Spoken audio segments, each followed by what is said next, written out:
Hello, I'm Ethan, and unfortunately, I am reviewing Birds of Prey and the Fantabulous Emancipation of One Harley Quinn.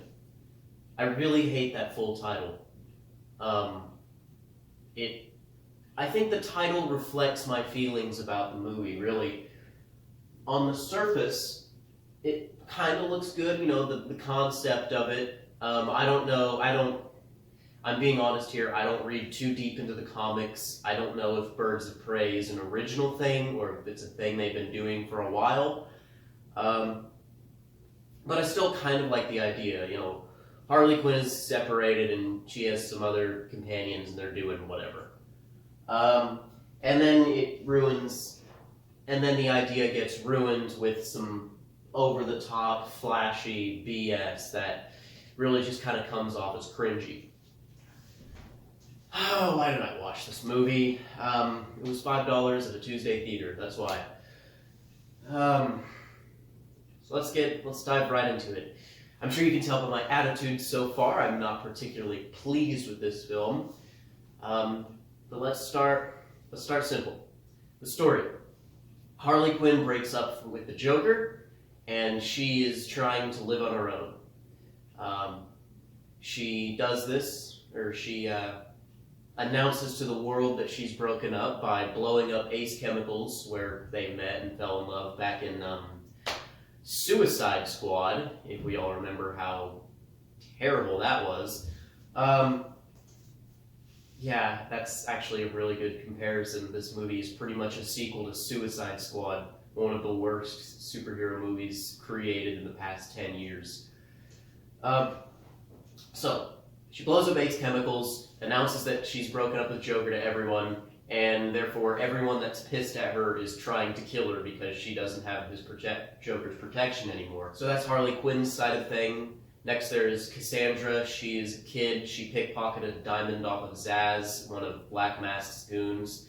Black Mask is the main antagonist of this film, and I actually really like him a lot. He's played by Ewan McGregor, who has really shaken off that Irish, Scottish, whatever accent. I could not tell him. He sounded very American. Or maybe he just put that on for Star Wars. I don't know. So I like how Black Mask is portrayed in this.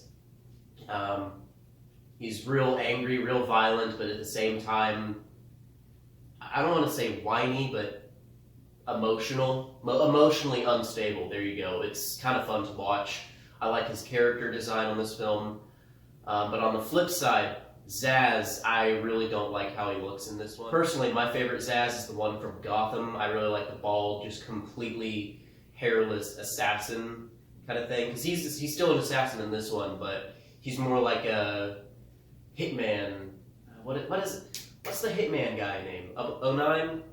08? Agent 47. I definitely remembered that by myself and did not Google it. Anyway, so Black Mask and them, they're after Cassandra, so they send a $500,000 bounty on her. This attracts several people, some of which want to protect Cassandra and some of which want to kill her. So the film follows those who are trying to save Cassandra, the first of which being Black Canary. She's a singer at one of Black Mask's clubs, and her goal is to just simply get back at Black Mask because she knows all the terrible things he does, and she wants to protect Cassandra. There's also the cop, Maria Bertinelli. She's more of a side character. Her whole thing is that she's been trying to bust Harley Quinn for a long time, but she wants to help Cassandra not get horribly murdered by Black Mask. And finally, there's Huntress. Her plot, I kind of don't want to say anything about her because her backstory kind of is a bit spoilery. I'm not too sure if you care, so I just won't bother mentioning it. The movie definitely had that girl power theme to it, just plastered all over the place. You really couldn't get away from it. I don't necessarily have a problem with that. I'm just stating that is how the movie feels to watch, and it feels a bit forced. Like it's trying to make a political statement. It might be, it might not be. I'm not brave enough for politics. Speaking of politics, there was this one really cringy joke So the film would introduce someone trying to kill Harley by saying their name and their grievances. When it got to Black Mask, it says Black Mask, grievances, and then it was through a whole slew of them, but one of them was voted for Bernie. I just think that was kind of a weird joke to throw in there like 4 years after. I mean, I guess it's kind of relevant again now, but whatever, I'm not getting into that. But what I am going to get into is the humor of this. It's really cringy. I don't like the humor. I sighed at a lot of the jokes. Maybe that's just not my thing. Humor is subjective, of course. It did seem to be more of a girl movie, I guess. Like a lot of the jokes revolved around that. Maybe just a lot of the jokes flew over my head. I don't know. I just personally didn't like a lot of the humor. For example, there was one bit in the opening act where Harley had this good-looking egg sandwich. She kept talking about how she wanted to eat it, and eventually the egg sandwich falls on the ground during a chase with Maria Bertinelli, the cop. And she's like, "Oh no, my egg sandwich!" And that was supposed to be played off for laughs. And then they call back to it later on in the film near the end with the egg sandwich again. I just didn't find the funny parts funny.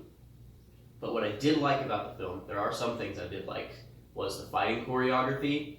There was lots, it was all done in one continuous take for the most part. It wasn't way flashy CGI like a lot of the Marvels do. Marvel's good at that, but it does get excessive.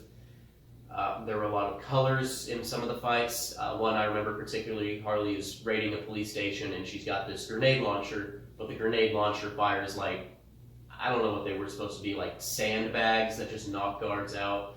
So there's lots of different colors flying around and glitter. It's cool looking, it's in slow motion. I like that scene a lot. It had some cool music with it, which is another bit I like, the soundtrack. And the cinematography itself was pretty cool. Like I mentioned, the filming of how a lot of things were in one shot. There was also a nice character introduction graphic that appeared on the screen. I thought that was a nice touch. Yeah, it felt right with the film, with the theme, the mood that they were going for. But that's about all I have that's good to say. Harley Quinn herself, I really cannot stand the character of. I personally think she doesn't fit well in a standalone anything. I mean, I've never seen her as a main DC villain. I see her as Joker's sidekick. You wouldn't make a standalone movie about Robin. I mean, they might, and it probably wouldn't be that good.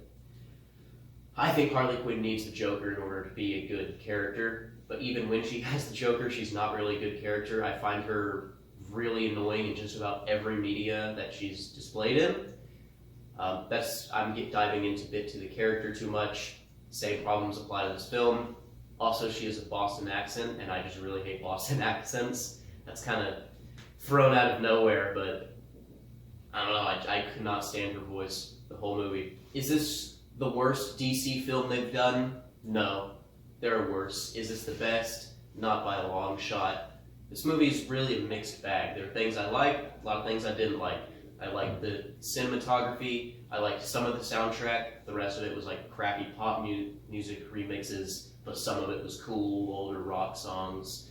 Like, I think they did Ballroom Blitz. I don't know if you could consider that rock. Whatever. And the fight scenes were cool looking. However, the severe drawback is that I really didn't attach to any of the characters. Harley Quinn was an annoying one. The jokes fell flat. And one of the few saving graces of the character is Black Mask. I just think he's really interesting. It's not often you see him in... Actually, I think this is the first movie he's been in. But all in all, I wouldn't recommend seeing this movie. I give it a 4 out of 10. It's definitely not the worst DC movie. Suicide Squad and Justice League are still down there, but it's definitely not the best. I find DC movies to be a gamble. It's like sticking your hand in a paper bag full of razor blades and $100 bills. You might get something really cool, or you'll just cut your hand up. Is that a good analogy?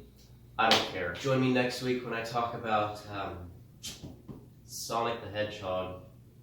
I really don't want to see that movie. It looks so bad. It looks so bad. But it might be a funny bad. I don't know. My neighbors, they're wanting to see it because bad movie. I don't look forward to it. See ya.